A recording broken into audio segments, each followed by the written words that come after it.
Once upon a time in China there lived a certain king who had 3 daughters. The fairest and best of these was Kwan-Yin, the youngest. The old king was justly proud of this daughter, for of all the women who had ever lived in the palace she was by far the most attractive. It did not take him long, therefore, to decide that she should be the heir to his throne, and her husband ruler of his kingdom. But, strange to say, Kwan-Yin was not pleased at this good fortune. She cared little for the pomp and splendor of court life. She foresaw no pleasure for herself in ruling as a queen, but even feared that in so high a station she might feel out of place and unhappy. Every day she went to her room to read and study.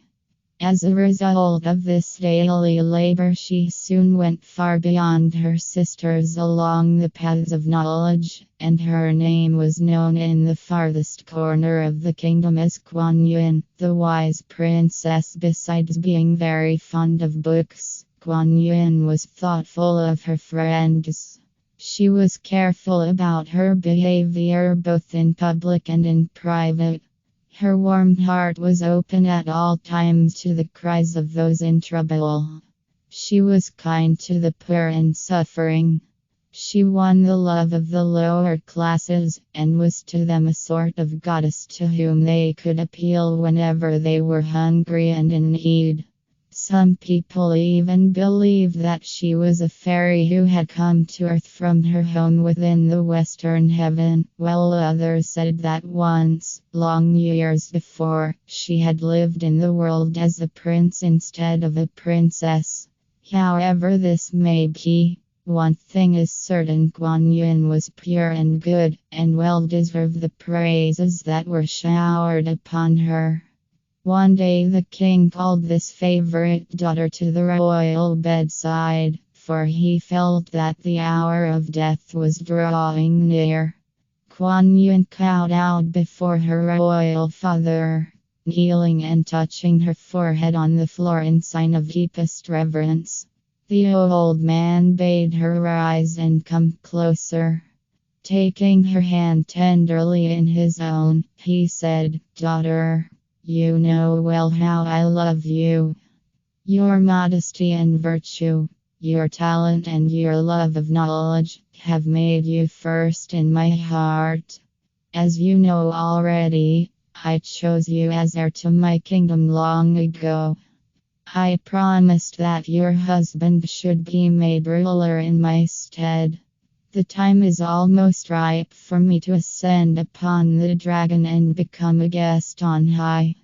It is necessary that you be given at once in marriage." "But, most exalted father," faltered the princess, "I am not ready to be married." "Not ready, child? Why, are you not 18? Are not the daughters of our nation often wedded long before they reach that age?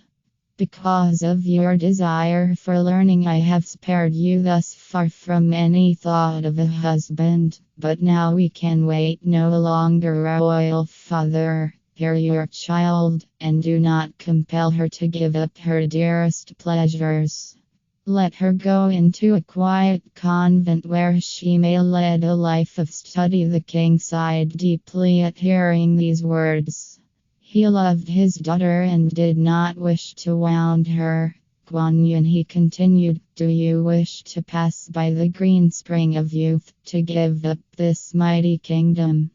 Do you wish to enter the doors of a convent where women say farewell to life and all its pleasures?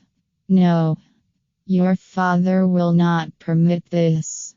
It grieves me sorely to disappoint you, but 1 month from this very day you shall be married. I have chosen for your royal partner a man of many noble parts. You know him by name already, although you have not seen him. Remember that, of the 100 virtues, filial conduct is the chief, and that you owe more to me than to all else on earth." Kwan-Yin turned pale. Trembling, she would have sunk to the floor, but her mother and sisters supported her, and by their tender care brought her back to consciousness. Every day of the month that followed, Kwan-Yin's relatives begged her to give up what they called her foolish notion. Her sisters had long since given up hope of becoming queen. They were amazed at her stupidity.